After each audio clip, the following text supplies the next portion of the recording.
Hello guys, in today's video I am going to discuss the Amraho murder case 2008, that is the Amraho case of Shabnam, who is likely to be the first woman to be hanged after independence. This is Shabnam. She has a double MA in English and Geography. She had a relation with with this boy, that is Salim, who is a class 7 dropout. So of course Shabnam family was against this relationship, but due to this restriction, Shabnam along with his lover Salim killed 7 people of Shabnam's family in 2008. Even she throttled her 10-year-old nephew. After the within 5 days after the incidents, they were arrested, and when they are arrested, they are just their early 20s, and Shabnam was 7th month pregnant. In 2010, Amraho District Court sentenced them to death. This decision was upheld by the Allahabad High Court in 2013. Then again this decision was upheld by the Supreme Court in 2015. Then Shabnam filed a mercy petition to the then Uttar Pradesh Governor Rajiv Naik, and then he again filed a mercy petition to the then then President of India Pranab Mukherjee. Both Rajiv Naik and Pranab Mukherjee rejected this mercy petition. And again in 2020, a bench headed by the Chief Justice of India also upheld the same decision, that is the death penalty. And on 18 February, his 12-year-old boy requesting President of India to forgive her mother. And in 18 February, Shabnam again filed a mercy petition to the President and the Uttar Pradesh Governor, to the President of India and the Uttar Pradesh Governor. So I am discussing this fact because I am just giving you a context to discuss what is mercy petition, what is the pardoning power of the president, how it is different from the pardoning power of the governor, and I will also try to discuss about review petition and curative petition. So let's first understand what is mercy petition. So mercy petition, for seeking mercy petition, two conditions has to be fulfilled. The death sentence by session court, that means the district court, must be upheld, must be confirmed by High Court. In Shabnam case 2010, Amraho District Court sentenced them to death, and in 2013 Allahabad High Court also upheld the same decision. So the death sentence by a session or trial court must be confirmed by High Court. And second thing is the dismissal of the special leave appeal by the Supreme Court.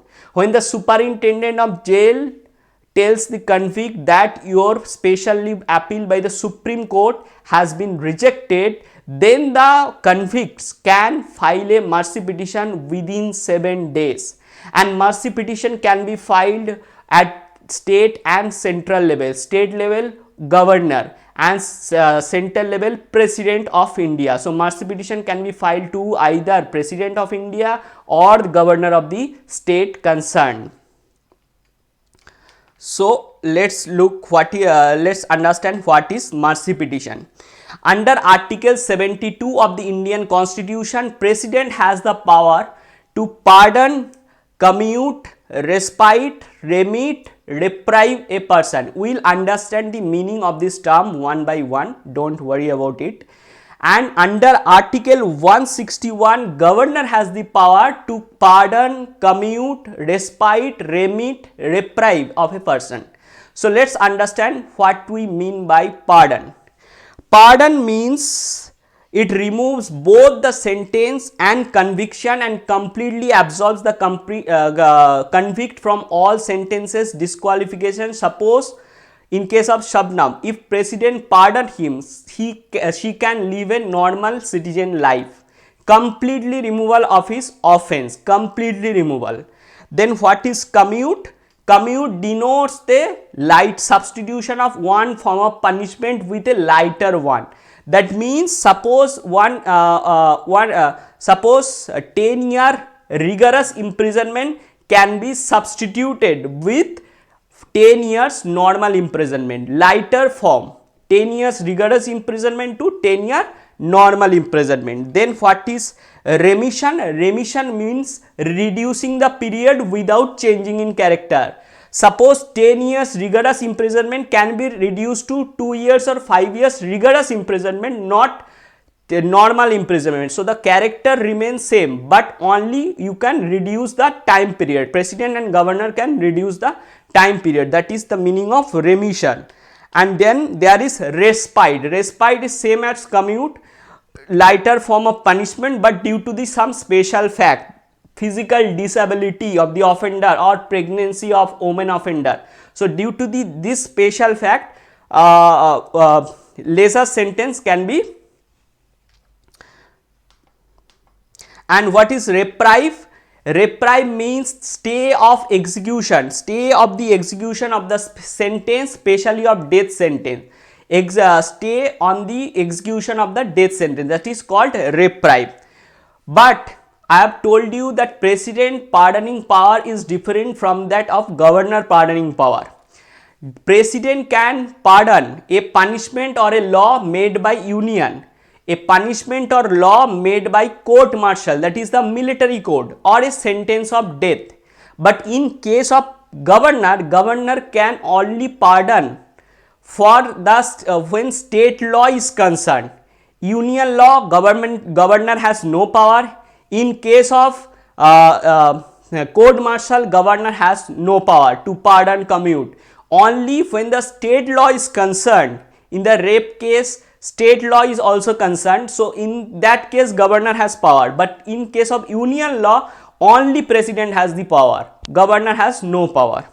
So I think, are you getting my point, that when the state law is concerned, then only governor has power to pardon, commute, respite, remit, reprieve the person. When the union law is concerned, then only president, court martial only president, and sentence of death only president can pardon. So first thing is that the president can pardon sentence inflicted by court martial, governor cannot, as I have told you. And also the president can pardon death sentence while governor cannot. Governor can commute, respite, remit or reprieve, but cannot pardon. So this is called mercy petition. But there is no written procedure to deal with mercy petition, and we will discuss this fact also. When I have told you that governor cannot pardon a death sentence. So when a state law prescribe death sentence, so the power to pardon lies with President of India, not with the governor of the state concerned, even if state law prescribe death penalty.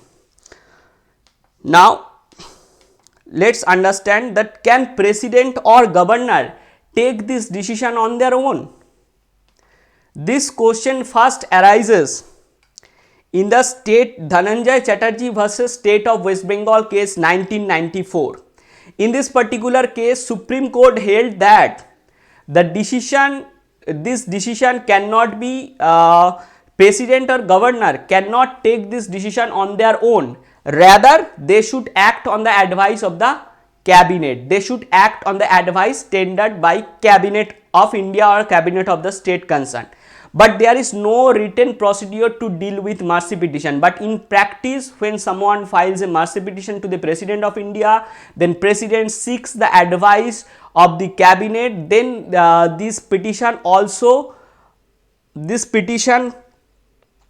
is also examined by the Ministry of Home Affairs, and Ministry of Home Affairs also takes the view of the state concerned, and then they recommend President to reject or accept the decision, and President should act on the recommendation, not on his discretion.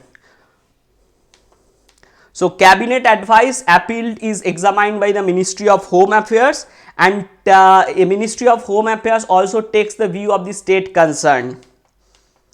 And there are, after rejecting this mercy petition, one can file review petition. What is review petition? A review petition under Article 137, Supreme Court has the power to review its own judgment. So it is the more or less constitutional backing of this particular petition, that is review petition. Review petition can be filed by anybody. In case of mercy petition, only convict and the family of the convict can file a mercy petition to the President of India or the governor. But in case of review petition, anybody can file a review petition to review the judgment. Review petition, anybody without oral argument, review petition will be served or submitted to the judges of the benches, and the court doesn't entertain every review petition filed. Court uses its discretionary power to allow only those petitions which have a strong basis for filing. So court doesn't entertain every review petition filed. Supreme Court also laid down certain criteria for accepting review petition. If any new or important evidence found, then he or she can file a review petition, and if any mistake or error on the court part or advocate part, then he or she can file a review petition, or any other sufficient reason that is analogous to other two mentioned ground, then the person can file a review petition. And what is curative petition? After rejecting the review petition, one can file curative petition. Same constitutional backing, Article 137. In Ashok Khura case 2002, the court evolved the concept of curative petition. After it can be filed after the dismissal of review petition. So I hope you understand all mercy petition, pardoning power, review petition and curative petition. So let's solve this question. This question reads that Constitution exclusively empowers the president to grant pardons to the convicted person. No, Constitution has empowered president and governor both to give pardon to the convicted person. But yes, Constitution exclusively empowered president in case of pardoning death sentence. So first option is wrong. Second option, pardoning power of president does not extend to the punishment by court martial. Again, that is wrong. President can pardon even if the judgment passed by the court martial or the military court. So here the right option obvious is neither one nor two. So that's it for today. Thank you so much.